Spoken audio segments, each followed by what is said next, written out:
So yun mga idol, no? Bali tapos na tong 4 kilowatt na to. So meron ng mga nakaload dito mga idol. Ito nakikita nyo 100 plus na yung nasa watt meter mga idol, no? So ang mga nakaload mga idol, no? So ito yung battery, no?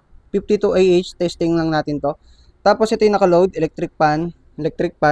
Tapos bali itong extension na to mga idol is papunta na yan dito sa extension na to. So merong TV, merong laptop, may charger, may electric pan ulit, tapos dalawang USB, no? So dito po lahat yun, ayun po yung TV sa electric pan, yung laptop, cellphone, electric pan ulit, no? Tapos yan, tapos yung ilaw na to mga idol, ayan. So makikita nyo naman walang blink, di ba? So dito yun, nasaan na yan? Ito yung part na yan. So bubunutin natin mga idol, makikita nyo didilim konti. Pag binunot natin, teka mantigas, so yan, so dumilim ng konti, di ba?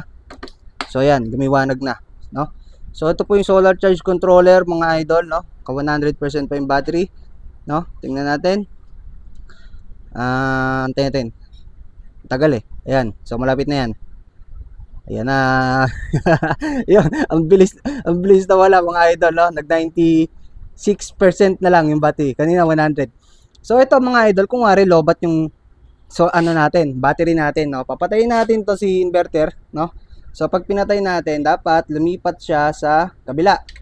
So ayan, no? Lumipat na siya. So ito, pag nandito na sa reserve, ayan dito, sa part na to, is kuryente na po yung gumagana dito, no? So pag nandito na, ibig sabihin, halimbawa, ayan, halimbawa nakapatay yung inverter, di ba? So continuous gumagana yung extension mo. Then pag inon na natin yung inverter, i-on natin mga idol, ayan.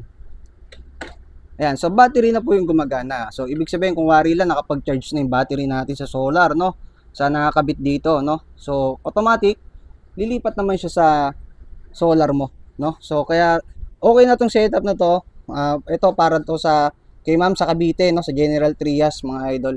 So itong wire na to, bale ito, hindi po ito kasama, no?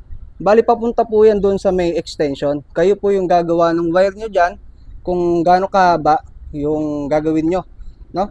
So itong wire na to pwedeng, okay, itong saksakan na to, itong breaker na nandito is pwede nyo i-direct sa breaker nyo sa bahay, no? O kaya pwede rin nan doon sa extension. Ngayon kung may another solar ka, pangatlong option yon, kabit mo rin dito, no? Sa gantong solar, no? Para kung dalawa yung setup mo ng solar, yung isa gamit mo sa umaga, yung isa gamit mo sa gabi, no? Ganun lang po yung kadali. PM nyo na lang ako mga idol. Ito, made to order po yung build na to,